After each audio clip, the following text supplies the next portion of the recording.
Way down in Jeff City for another week of playoff football. We're here with the man, Coach Schweiss. I ain't seen you since week one, man. We're at a different time and different time of the season. How you feeling? Feeling pretty good. I don't know about the man, but I'm feeling pretty good. We feel fortunate to be here. We're looking forward to the game tomorrow. That's what's up. So we haven't been in this situation before. So what was the week kind of looking like? Having to play on Saturday, so kind of stretching things to an extra day, not playing on Friday, and just kind of getting the boys in the mindset ready to play.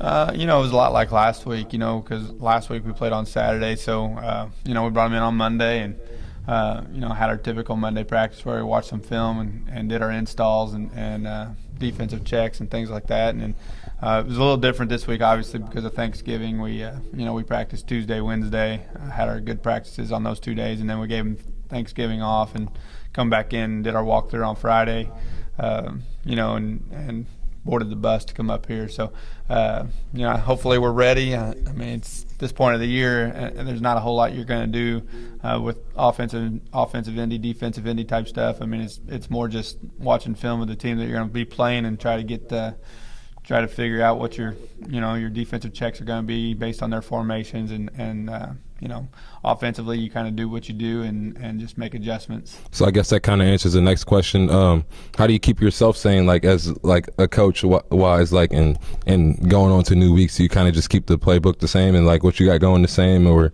do you you're just kind of trying to bring some new things packaged in, or Yeah, I think offensively, we run a lot of stuff. We run a lot of stuff all year, and a lot of games we don't have to run any of that stuff. So in a game like Borza, you probably saw a little bit more than what you would typically see in a game that we play. But you get this far along, and everything's in play. You're not holding anything back. For sure. So there's a lot of stuff that we've practiced all year that we've never run. So at this point, you may see stuff that you've not seen all year because we've been practicing it, but we've never had to run it. So, at the most we'd have 2 more games left. So, you don't want to practice stuff all year and not run it. So, right. So if we've practiced it, we're definitely going to be running it probably in this one. So I guess since the style of play that Blair Oaks brings, they won't be changing your guys' style of play on the offensive side. No, I think Blair Oaks is one of those teams, and I think a lot of really good teams are this way. They do what they do, and they're really good at it. Right. And I don't think they're probably going to change anything because they're playing the Central Rebels. I think they're just going to trust the process and trust what they do, and hopefully it'll be good enough for them. And we're feeling the same way. We're going to trust our process, and hopefully it's good enough for us. That's what's up. So how's Coach Jones thinking on the side of things? Because it kind of goes back to what we were running when I was in high school, and the veer offensive stuff. Kind of old school football is kind of coming back to play. So what's the defensive discipline looking like? Yeah, when you play teams like this, and they run a lot of the same stuff Borgia ran, you have to be really disciplined in your fits and what you're supposed to be doing. You can't have guys playing things they're not supposed to play. Your guys that are required to play certain positions on the field defensively have to take care of their responsibilities, and if they try to do somebody else's job, then you're going to get beat. And it really makes tackling important because you can't get 11 to the ball like we like to get 11 to the football. That's one thing we pride ourselves on, but we can't get 11 to the football when we play teams like this because we got to be tackling somebody that doesn't have the ball because if you don't, then next thing you know they're going to be keeping it, and Correct. That's where you're going to get hurt at. So we've got pretty much every time they run a play, we've got to be tackling 2 different people, and that's the mindset we're going to go in with it. And when the quarterback makes his fake and he gives it and he fakes like he has it, he's still got to get hit, and vice versa. If he fakes it and keeps it, then he's got to get hit, but so does the guy that he faked it to. We've got to take care of what we're supposed to do, and I'm not saying that you got to be dirty, but if they're carrying out fakes and there's a possibility that they have the ball, we've got to hit them and make them pay for those fakes. So not being in this position with this team and knowing we're talented, how do you kind of speak onto your team? And I don't know if that talk's happened yet, but you guys can win this football game. I don't think there's really anything I can say that's really going to change the way that they feel. I think this is a confident bunch. I think they've been confident. They're confident based on the leadership of the team. I think we have some guys in the leadership positions on this football team that have played in some big big spots in big sports all across the spectrum. Like we've had guys go all over the country for basketball. We've had guys go all over the country for baseball. They've just played in some big games, and they've played in some big football games the last couple of years. And I think our kids are confident. They think that they belong, and I don't think there's anything that anybody could tell them that would make them feel otherwise. I think that they know that they have to play well to win, and I think that they know that they have to execute well to win. But at the end of the day, I do feel like most of our kids, at least the ones that will be doing a bulk of the playing time, feel confident enough that they can play well enough to win this football game. Was last week the best Central football we've seen this year? I don't know if it was the best. I think the week 4 against St. John, we were pretty good in the first half when we had our starters in. I do think that we played pretty well last week. I didn't do a real good job, I didn't think, in the second quarter calling plays, but outside of that, I thought the kids executed. There were definitely times in that game when you go back and watch film that I don't think the effort was probably 100%, which I think it's going to have to be this week. And our kids understand that. I hope that it's just not that effort last week, as good as it was, may not be good enough. It's got to be better. And when you watch a film and you can call your better players out on certain plays, and they respond, I think they understand that they could even play better than what they did last week. I'm not saying we played poorly, but our effort could have been better last week at times during that football game. No, for sure. I understand that. And I think you just kind of get better week to week. And, especially at this point in the season, you kind of just critique the small things, So this Borgia, Blair Oaks, do they have anything that kind of just wows you on tape?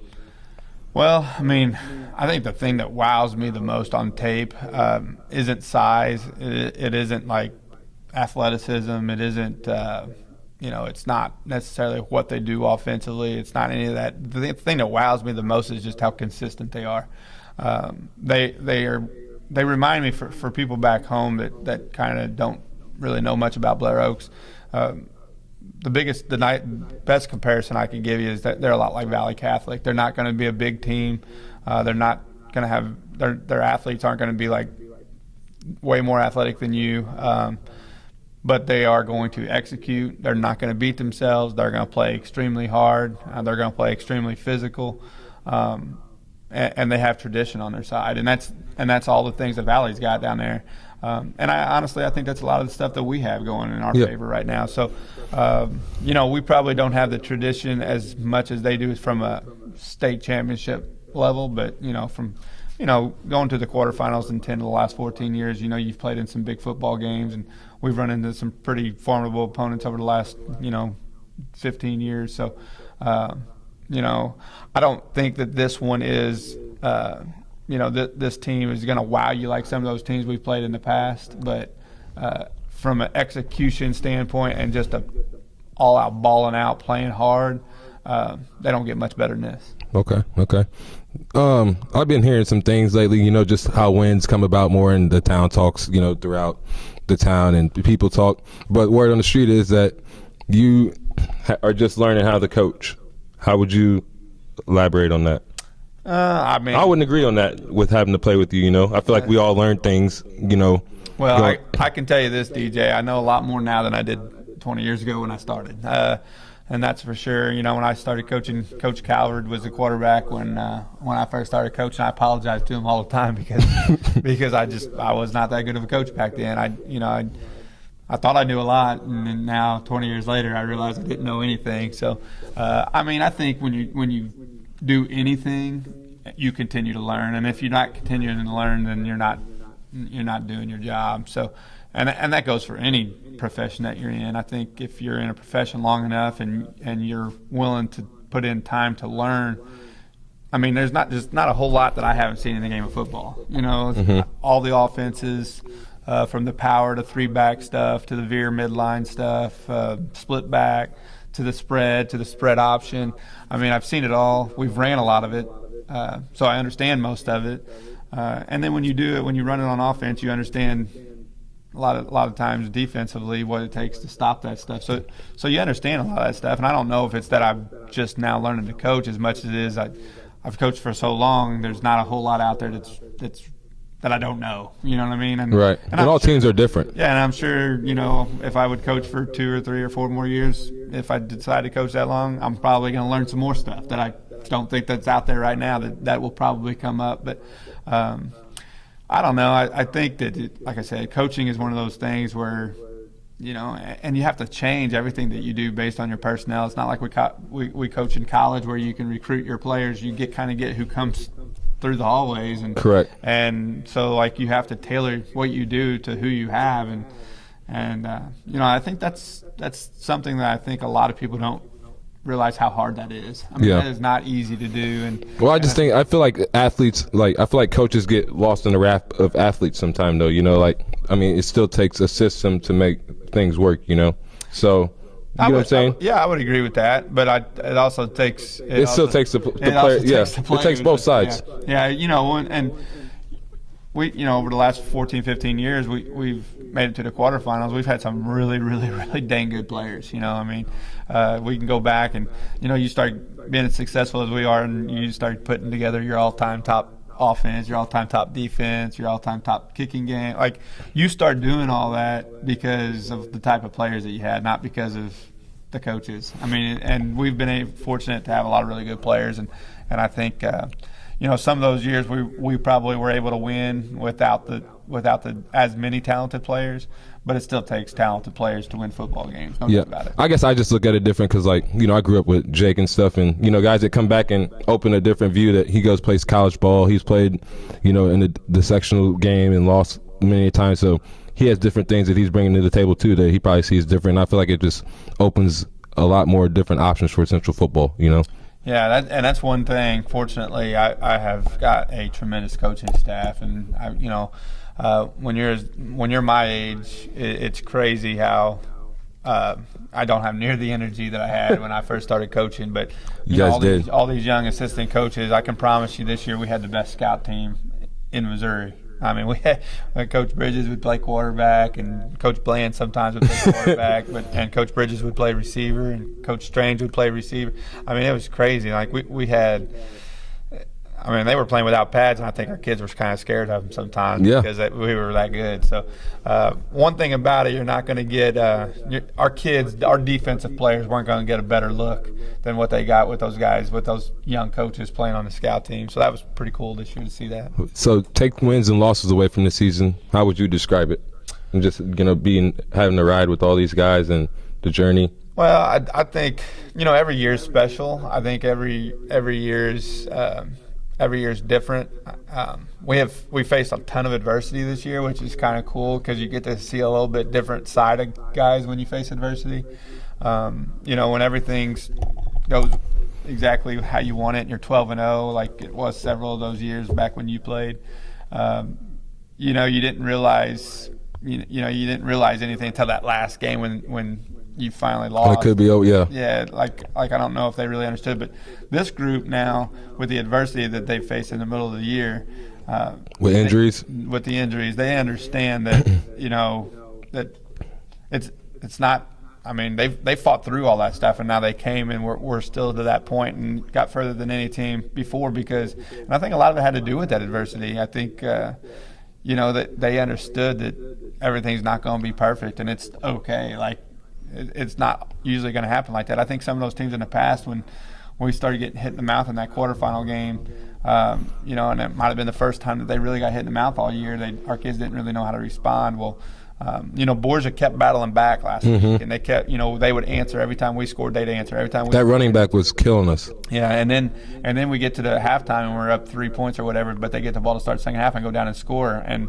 That game could go two ways at that point. Mm-hmm. And our kids, because I think a lot of it had to do with the adversity they faced all year, our kids just said, okay, this is just another one of those adversity times, and they handled it perfectly, come back and scored, and were able to shut them out the rest of the game. So I thought, I think this is a pretty special group. We've got a lot of really special players, and they're fun to be around. I mean, they're just good guys, and we don't really have any discipline issues with this team and never have. So that's always a positive as a coach as well. So I won't keep you long. It's almost bedtime. We're getting ready for tomorrow.